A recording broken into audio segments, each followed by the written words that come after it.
No tasteless. I love that guy. Here we go. Battlefield of Eternity. All right, BOE, much different than basically any other map that we have. 2 lanes, and you definitely are going to be fighting this game. You're not going to see those 10-0 starts to games. You're going to see heroes like Li Ming and Vala have super high priority. This is a map where I actually like Li Ming to be prioritized a little bit more than I like to see Vala prioritized, just because you can outpoke somebody, just because you can get that secret level 7, which is now back to being that top tier. And so heroes like that are definitely going to be chosen. We do see Zarya continue to be banned. Malfurion obviously able to get there. Will we see the early Vala Ariel pickup? Is ETC going to be the first pick? That's kind of the main questions that we continue to have. It is going to be an early Li Ming pick. Not surprised at all, but DTS with 2 picks here before the next ban phase, I kind of wonder if Vala is going to be... Yeah, Vala is going to be in that early rotation along with ETC. You get that extra attack speed and everything from ETC. Rockstar trait Vala picked up there. Great damage early on for both these teams on the Immortal. Cata's Encore, though, has to be able to figure out this is not a map where we'll be seeing Nazeebo. Tychus, always kind of in the question, it seems, for them. 2 games, they've had it, but we'll see. Cata's Encore already locked in. Do they lock in a warrior early? Sometimes we'll see Johanna picked up early just to be able to disrupt the enemy team on their push for the Immortal. To be able to lock in Johanna, get that blind in with the shield glare. There's a lot there. All right, we back, boys. Let's take a look here. Thanks for holding the fort, J-Hal. Li Ming. A strong hero for sure. Cata's Encore. Thrall, another decent dude. And you're talking about BOE, you got that Pokemon, the poke at the Immortals, and lots of control. And then an early Tyrael. Crowd control was the third thing, by the way. Crowd CC. control. Yeah. Crowd control, wave clear, mobility. Those are the top 3 things that you look for in a hero. Okay, DTS. What are they afraid of? What do they fear the most in this world? Not a support. Not a support. Yeah, actually, they could. This is actually one of the maps, the few maps where we see Rhaegar prioritized a little bit more heavily, just because his level 1 talent to be able to get that lightning shield on you and the ally. So the lightning bond. Yeah, true. Hammer. We've seen a rise of Hammer on BOE in general, and for good reason. Just she's got a lot of damage.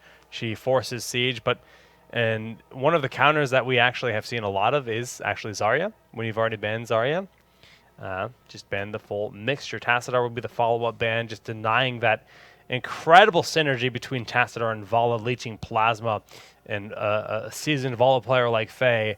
It gives Faye so much more aggro. She can just be in the face much more safely.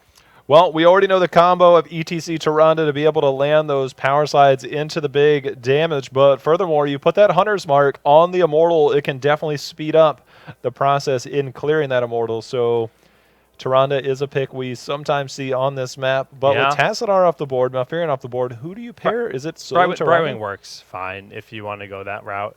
I actually don't know if it'll be Iacona and Tyrande. It's not anywhere near his most played. I mean, I guess Tyrande's not really that commonly played in an A in general, but they've done this before, Tyrande with Brightwing. Tyrande can be top damage. We've seen it before. You go auto tech, you go owl build, it doesn't matter. You can go solo support, but I think there's still a high chance we see another support picked up here, and Tyrande's more of a utility for that Hunter's Mark. Look at that pick, though. Finally, Alarak, and that is your Goku hero, and I like that a lot. I mean, we talk about being able to control those areas. The fun thing that you can do with Alarak on this map in particular is those Immortals will put out those circles to where you will get stunned on. Use Telekinesis to pull somebody into that. It's like a free combo in terms of getting that stun. So Telekinesis, it's a movement technique, but it can lead into a stun. So I like that. Cata's Encore, well aware of that stun potential. Sanctification, a great response. Do they want that to be their only front line? Now, when you are facing Alarak, you have to be worried about medic. And with Johanna, I think I'd be okay with the medic pickup just for additional frontline control. That's what I was going to say, is just you need enough space to control that. It seems like medic's a very good pick for this map, generally speaking, just due to the way it's laid out. It's easy to keep eyes on a lot of the flanks. Johanna Tyrael Thrall is a very heavy front line. It is. And Alarak can combo that. There's the medic pick. And medic does have a cleanse, but man, when we talk about burst damage, and if they get that follow-up combo before the cleanse, maybe after a cleanse has already been used, before a cleanse is picked up as a talent, it's super tough to deal with. Do they go double support, J-How? We're about to find out if they want that Brightwing, if they want that Bloodlust, because this is a full auto team. I think it's time for Varian. Yeah? Why not? But why? Just for the combos, the blow up? Combos, self-sustain. He's got it. Karazim. It is going to be the Karazim. They've got a lot of damage for the Immortal, man. A lot of damage. They do. Superior for sure when you throw Hunter's Mark in the mix as well. Thrall Liming, not bad. The poke a little bit superior. Cata Encore have a more powerful front line. So they're going to try to get themselves in a position where they're the ones poking. But if they fall behind, I mean, DTS will just roll over them, I think. The Liming pickup is going to be crucial. I agree. But the front line of Johanna Tyrael Thrall, it's a little bit surprising. They can win a lot with the poke with Liming, but it's a very heavy engaged team. And whether they're going to be able to get on top of that is a big question, because Johanna Tyrael doesn't lend to a lot of damage. Thrall can bring a little bit on the Immortal. Liming obviously excels very much at that. But we'll see. We will. I mean, guys, this is game number 3, best of 5 series. So essentially, this is tournament point for DTS. They win this game. They move on to the 2017 league, earning themselves that $100,000 salary, courtesy of Blizzard, with the new league format that's coming into play for next year. And this is the absolute last chance. Qualifier match 1 is this. After this, we have Chew 8, My Hot Doge, and Vox Nihili when we do crown our first team advancing today. This is a good series. I think a lot of people expect Dumpster Tier to win. Yep, they're definitely the favorites. Catas showed their mettle in game number 1. You see if they can come back from a little bit of a pretty rough defeat in game number 2. That was rough. It's capping off the night. Chew 8, a Hot Doge versus Vox Nihili. I mean, Jay, I'm going to be honest with you. DTS, out of all the teams today, they were my favorites to win. When we looked at the changes between the rosters of Vox and DTS, I think DTS are easily the better team, in my opinion. So if they don't advance here, I'd be really shocked. But our next semifinals today, I have no idea. Vox between Chew 8 and Mahato should be very good. Let's get to it with game number 3. All right, Jake. Well, here we go. As you said, game number 3 underway. 2-0 lead in favor of Dumpster Tier, who is going to be on the left in blue. We're going to see Srey on ETC, Hosty on Tyrande, Goku on Alarak, Iacona on Karazim, and Faye on Vala. Their opponents in the red, down 0-2, Kata's Encore, BBJ on the Medic, Zlurd on Thrall, Talion going to be playing Johanna, Ethics on the Tyrael, and rounding up the team, we've got Soy once again on Liming in this series. Okay, so BOE 2-lane map. Typically, you do see 4-1 splits a thing, but this composition might not necessarily be as cookie cutter, because this rotation team, looking for blow-ups, they've got a scary potential with that. That is very scary. You know, and taking a look at the builds here, Tyrande opting to go into the Sentinel build with Empower at level 1 and not the Hunter's Mark. Now, obviously your cooldowns do get reduced, but at the same time, Hunter's Mark generally the strategy here, but not 100% necessary. I mean, the power of vision too. Like when you're throwing out more owls, you've got more options. It's just stylistic preference, I think. I think any of the Tyrande styles is viable with this composition because it is going to be Iron Fist Monk. So they're both kind of sharing the burden of the supporting, and having that reduced cooldown for your heals should be nice here. Well, we see pretty easy standoff, nobody being hyper aggressive. Nice combo landed there onto Faye as we take a look at this top lane. This should be a lane that Goku should win on Alarak, and pretty easily. Srey staying out of line of sight. Hosi. The owl should kind of signify that he's around. Yeah, Ethic's going to tap.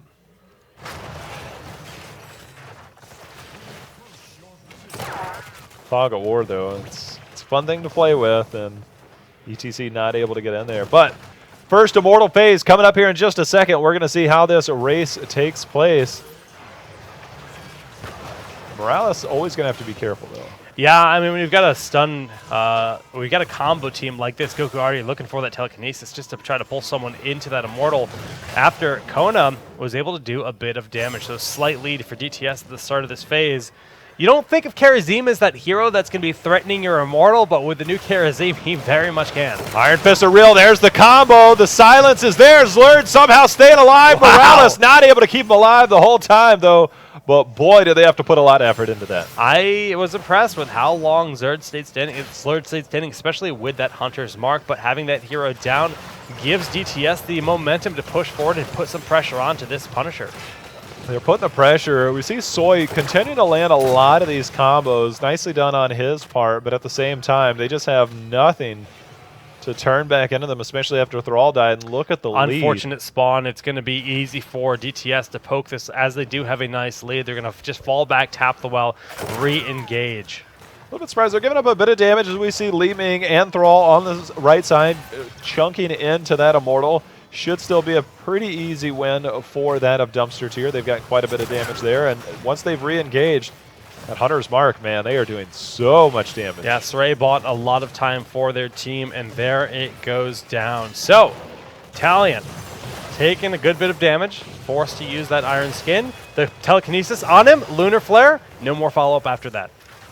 Yeah, just not enough, but they do have a pretty healthy Immortal, about half shield in favor of Dumpster Tier. They've got themselves almost a full level lead. Again, the first Immortals aren't necessarily hugely impactful. We're going to see how impactful it is. Li Ming going to be late to the party. That's pretty much all their poke. Karazim solo lane. Interesting. That's going to be Kona rotating up to maintain that for the push, and the wall is down. The shield's just now expired. Zlurd gets pulled in from the telekinesis with the follow-up. They're not overcommitting. They know that they don't necessarily have all five, and it could be scary to dive too deep. Well, the slow arrival of Li Ming, and Li Ming did need mana, Zlurd being caught again. Nice, but they flare. They lost a fort off the first Immortal, and now they are down a level and a half this early. Yeah, that hurts. And Kona really putting the pressure on Ethics here. Look at this. Peekaboo, we're coming from behind. They've been spotted by the wave, and they're getting ready to dive. The power slide forward onto the medic they go, but BBJ falls behind those camps. Goku very low in his own, and Soy starting to put the pressure on, but the Lunar Flare peeling nicely, forcing the mech. No one will end up dying in a very interesting engage. Yeah, very interesting. It's not something we see standard. You got to think the Dumpster Tier's got to be feeling pretty confident. Nice use of Iron Skin there by Taliant to be able to get out safely. Level 7 has arrived, and we do have a Lunar Blaze picked up here for the Tyrande. Just a little bit more flexibility with that ability. Oliverak's still thinking about it. So is Iacona, but he's known for that, so that's fine. Just Kona things. Just Kona things.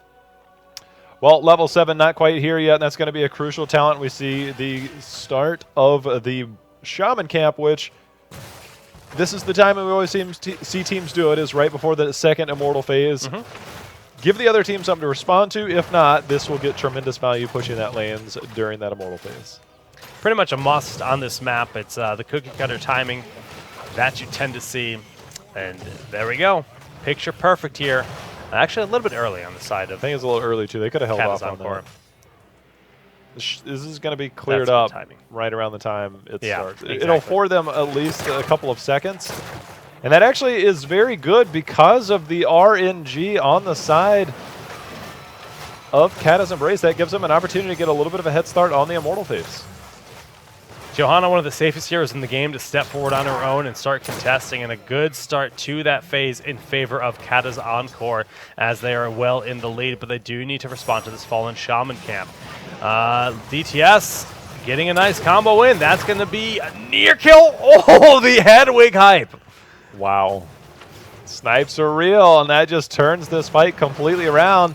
They're forced to respond to this camp down here, but Goku and team have other ideas. They're looking for a fight. They're going in. The Hunter's Mark is going to be there. Excuse me, the Lunar Flare. And down goes Morales. So if you're behind on your Immortal and you think we've got to stall this out, no, you can just go ahead and get a couple kills if you're DTS, and that's going to give you the option to push on in and try to catch up. Hunter's Mark going to be a necessity for them to burn through this and catch up all that ground, but look at it fall. Really hard to cleanse yourself there, man. It's actually going to be pretty close. Oh, okay. Good Iron Skin. Iron Skin once again keeping him alive. We hear... Was that somebody backing? Yeah, there he goes. Well, actually, he was denied that. Nice interrupt there. Yeah, I mean, Kona doesn't have a lot of mana for this fight. A lot of focus on the Goku. Level 10 still not here. They're not really looking for the fight, but if they can get a kill, they'll happily turn. Talion has to use Iron Skin once again. The Immortal, not with much shielding, has begun working on this wall. One tower about to fall. Yeah, one tower about to fall. If that second tower falls, they're going to be extremely close to hitting 10. That's a There's big Lunar Flare. Oh, BBJ in a lot of trouble. Nice telekinesis, bringing Morales in. The Starfall is here. The stage dive follow-up, and Ethics in a bad spot. Rain of Vengeance onto the combo. Seven-sided strike. Goodbye, Thrall. Nether Fort for DTS. That was crazy. I mean, that talk about opportunistic. They realized they were right on the doorstep of 10, preparing, posturing. After Morales went down, they now found themselves in a huge lead. 2.5 levels up. Both forts down. Complete control of this game right now. Yeah, this is a substantial lead. DTS can taste their ascension into the 2017 league at this point in time. Yes, they're still a ways away, but this is a sizable lead for them. And, well, right now, unfortunately, for Cata's Encore, they need to soak for 10. They can't really afford to push out on the map. They just need to wait for the minion waves to get pushed in. They'll collect the experience, patiently get level 10. At this point in time, there's a chance of this window being an issue. We could see DTS look for a aggressive engage onto that camp in the next 40 seconds when it does become available. Yeah, especially the fact that in 40 seconds you're likely not to get level 10, especially the way that these lanes are. Again, it's only 2 lanes, so your opportunities to pick up that experience is much more difficult. They're trying to grab it right now. This is a pretty big wave here for them to pick it up. Maybe bottom, but as you said, the timing, look at this. This is scary. They're just waiting. Lunar Flare, Iron Skin, on point, ETC. Scouting out this camp, making sure they don't start it, also escorting the Khazra camp at the same time. They're just going to fall back, go for the safer camps. Kona's going to grab the Khazra and wait for the Immortals, which are moments away. Safe pickup here on the Fallen Shaman. But 2-level lead maintained for DTS. Well, now is the opportunity for Cata's Encore to really start to make a comeback. We are going to see Earthquake picked up. Stim Drone going to be there as well for some added damage.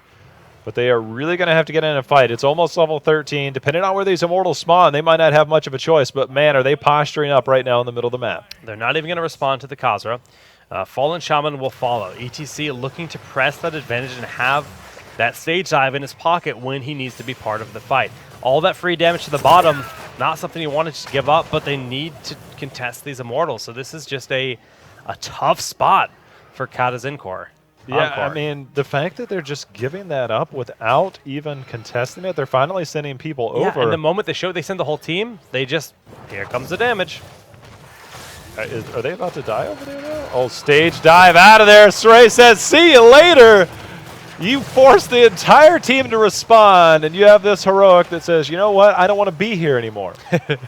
And so he dipped on out of there. Nicely done. That's why you send global heroes. Still going to keep pushing in. They've got more minions. There's no ammunition left. Like, it's still an issue for them.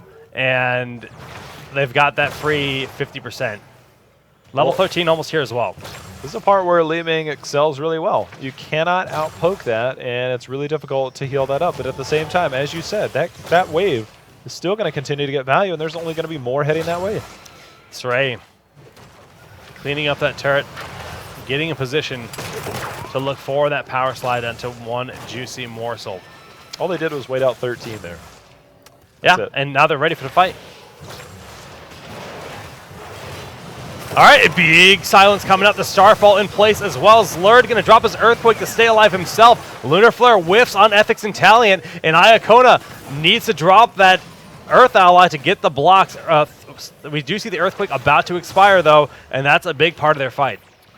Well, a lot was used and not a lot was made of it, but Taliant way too far up, gets absolutely annihilated, and now the stage dive in the back. They are not done. Dumpster Tier looking for more. They don't even need the kills here. They can just focus on the boss and burn him down if they please, but they're going for the kills. Zlurd will be the next target that falls. A little damage attempted here, but Goku and Iacona covering that basis while the team focuses down, and the bottom wall is down. Like, this is rough. Yeah, they're giving up a lot. I mean, they've already opened up the bottom keep for later, but again, the Immortal will push the lowest health, or excuse me, the highest health lane. Yeah, so he's going which will top. be the top lane.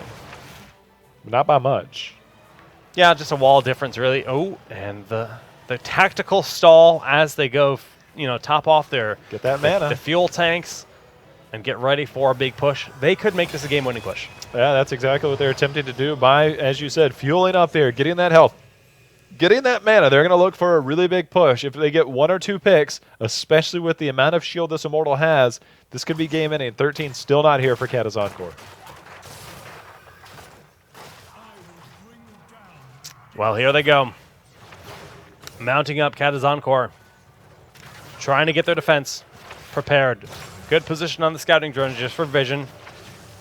And there's the preemptive Starfall to keep that boss zone back and safe away from Cata's Encore. Yeah, it's really crucial here as you can continue to see those skill shots that are being soaked up by the heroes. Those can be healed up. That's why Goku continues to eat those. The less they hit the Immortal, the longer your Immortal's up. Stage dive in the back, though. Saray's just zoning them away, making sure this keep goes down with ease. The boss still has some shielding, but they're not getting greedy. They're just going to let it push as they rotate. Yeah, this is just, it's tactical, it's easy, and they're making it look easy. I mean, they have a pretty big Immortal. You could actually let that Immortal go right now and come down to defend. I think that's what they're going to do. It's not really going to get through the shields that much, if at all. We'll see. It's starting to chunk away. The minion wave showing up behind it does make it a little bit of a threat, so some core damage applied. Stem drone used onto Li Ming, trying to make something happen. Well, I lie. They didn't stay long enough. 43. I kind of thought there was going to be a few shots and they were going to leave. Like, that was the thing. And we saw one departing shot, and that was it. I mean, the whole thing is that if you give up that bottom keep, you're basically putting yourself back against the wall. The bottom keep is actually more important than having a little bit of damage. You would have liked to have saved a little bit more, but having both keeps alive, or excuse me, one keep alive versus, say, 20 to 30% of your health is actually more valuable because now you only have to defend one lane. Absolutely. Those catapults can become an issue. 3-level lead, though. The combo in immediately. A lot of damage from Li Ming, but doesn't matter. Look at the positioning on that Starfall, forcing Zlurd to go the long way around to drop that Earthquake. The Sanctification keeping Johanna alive, but they, in turn, lose Tyrael. Zlurd in a bad spot himself. The stage dive flying on up. BBJ, goodbye, my friend. That Earthquake not going to be enough as we see Olarak finish him off. This could be game. Yeah, that's definitely a game. 3 members down, short death timers, but 50%, 57% health left on the core. Catapults will be pushing right behind. I mean, this is Dumpster Tier after a little bit of a shaky game. Number 1 has come back in games 2 and 3 to secure themselves a sweep and to secure their spot. Congratulations to DTS earning their spot in 2017. GG! This is such